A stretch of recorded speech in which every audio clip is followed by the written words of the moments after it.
ಆದ್ಯ ನ್ಯೂಸ್ಗೆ ಸ್ವಾಗತ. ನಾನು ಸತೀಶ್ ಪವಾರ್. ಚನ್ನಗಿರಿ ತಾಲೂಕಿನ ಒಂದು ಐತಿಹಾಸಿಕ ದೇಗುಲವೆಂದೇ ಪ್ರಖ್ಯಾತವಾಗಿರುವಂತಹ ಕುಕ್ಕವಾಡೇಶ್ವರಿ ಅಮ್ಮನಗುಡ್ಡದ ಕುಕ್ಕವಾಡೇಶ್ವರಿ ದೇಗುಲ ಅಮಾವಾಸ್ಯ ಪೂಜೆಯೆಂದು ಸಾಕಷ್ಟು ಜನರಿಂದ ತುಂಬಿ ತುಳುಕ್ತಾ ಇದೆ. ನಿಜಕ್ಕೂ ಒಂದು ಅದ್ಭುತವಾದ ಒಂದು ಶಕ್ತಿ ದೇವತೆ ಅಂತಲೇ ಹೇಳ್ಬೋದು ಈ ದೇಗುಲವನ್ನು. ಸಾಕಷ್ಟು ಜನ ಅಮಾವಾಸ್ಯೆ ಹಾಗೆ ಶುಕ್ರವಾರ ಮಂಗಳವಾರ ಸಾಕಷ್ಟು ಜನರು ಬಂದು ಇಲ್ಲಿ ವಿಶೇಷವಾಗಿ ಒಂದು ಪೂಜೆಯನ್ನು ಸಲ್ಲಿಸುವ ಮೂಲಕ ದೇವರ ಕೃಪೆಗೆ ಪಾತ್ರ ಆಗ್ತಾರೆ. ಹಾಗೆಯೇ ಸಾಕಷ್ಟು ಭಾಗಗಳಲ್ಲಿ ಈ ದೇವಿಯ ಒಂದು ತೀರ್ಥವನ್ನು ತೆಗೆದುಕೊಂಡೋಗಿ ಅಧಿದೇವತೆಗಳಾಗಿ ಗ್ರಾಮೀಣ ಪ್ರದೇಶಗಳಲ್ಲಿ ಸ್ಥಾಪನೆಯನ್ನು ಸಹ ಮಾಡಿಕೊಂಡಿದ್ದು, ಪ್ರತಿ ಬಾರಿಯೂ ಸಹ ಇಲ್ಲಿಗೆ ಬರುವಂಥ ಜನ ಇಲ್ಲಿನ ಒಂದು ತೀರ್ಥವನ್ನು ತೆಗೆದುಕೊಂಡೋಗಿ ಇಡೀ ಗ್ರಾಮದ ತುಂಬ ಪ್ರೋಕ್ಷಣೆಯನ್ನು ಮಾಡ್ತಾ ಬಂದಿದ್ದಾರೆ. ಇದು ನಿಜಕ್ಕೂ ಒಂದು ವಿಶೇಷವಾದ ದೇಗುಲ ಆಗಿದೆ. ಅದರಂತೆ ಸಾರ್ವಜನಿಕರು ಸಾಕಷ್ಟು ಬರೋದರಿಂದ ಇಲ್ಲಿಗೆ ಸಾಕಷ್ಟು ಕಾರ್ಯಕ್ರಮಗಳು ಸಹ ನಡೆಯೋದ್ರಿಂದ ಇಲ್ಲಿಗೆ ಒಂದು ಸಮುದಾಯ ಭವನವನ್ನು ನಿರ್ಮಾಣ ಕೊಡಬೇಕಂತೇಳಿ ಸಾರ್ವಜನಿಕರು ತಮ್ಮ ಆಶಯವನ್ನು ವ್ಯಕ್ತಪಡಿಸ್ತಾರೆ.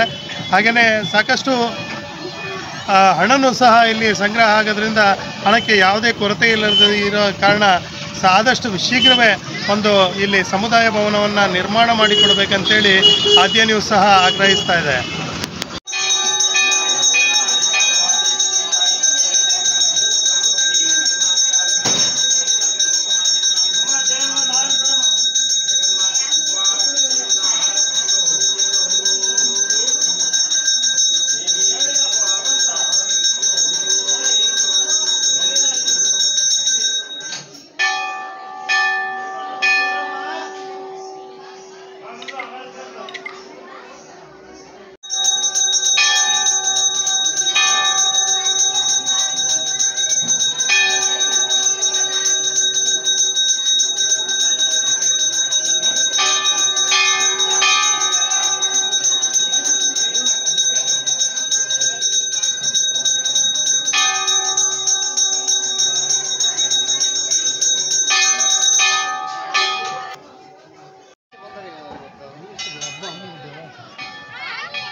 ಚನ್ನಗಿರಿ ವಿಭಾಗದ ವಾಲ್ಮೀಕಿ ಸಮಾಜದ ಅಧ್ಯಕ್ಷನಾಗಿ ಈ ಅಮ್ಮನಗುಡ್ಡ ಕ್ಷೇತ್ರಕ್ಕೆ ಆಗಿಂದಾಗೆ ಬರ್ತಾ ಇರ್ತೀವಿ.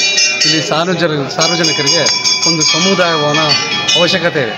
ಹಾಗೂ MLA ಅವರು ತಹಸೀಲ್ದಾರ್ ಮನಸ್ಸು ಮಾಡಿ ಇಲ್ಲೊಂದು ಕಿಯೋ ಟ್ರಾನ್ಸ್ಫಾರ್ಮರ್ ದೊಡ್ಡದು ಆಟೋಮೆಟಿಕ್ ಅದನ್ನು ಕೂರಿಸ್ಕೊಟ್ರೆ ಸಂಜೆ ಹೊತ್ತು ಕರೆಂಟ್ ಇಲ್ಲದೇ ಇದ್ದಾಗ ಸಾರ್ವಜನಿಕರು ಇಲ್ಲಿ ಉಳ್ಕೊಳ್ಳೋದಕ್ಕೆ ವ್ಯವಸ್ಥೆ ಆಗ್ತದೆ. ಕಾಡಲ್ಲಿ ಮಕ್ಕಳು ಹಾಕೊಂಡು ಇರೋ ಬದಲು ಇಲ್ಲಿ ಬಂದು ಕೋಳಿನಲ್ಲಿ ಇರ್ತಾರೆ. ಇದಕ್ಕೆ ನಮ್ಮ ಚನ್ನಗಿರಿ ಶಾಸಕರಾದಂಥ ಶಿವಗಂಗಾ ಬಸವರಾಜ್ ಅವರು ಇದು ಗಮನ ಹರಿಸಿ ಇಲ್ಲಿಗೆ ಒಂದು ಸಮುದಾಯ ಭವನ ಹಾಗೂ ಒಂದು ಕಿಯೋ ಟ್ರಾನ್ಸ್ಫರ್ನ ಕೂರಿಸ್ಕೊಡಲು ಅನುವು ಮಾಡಿ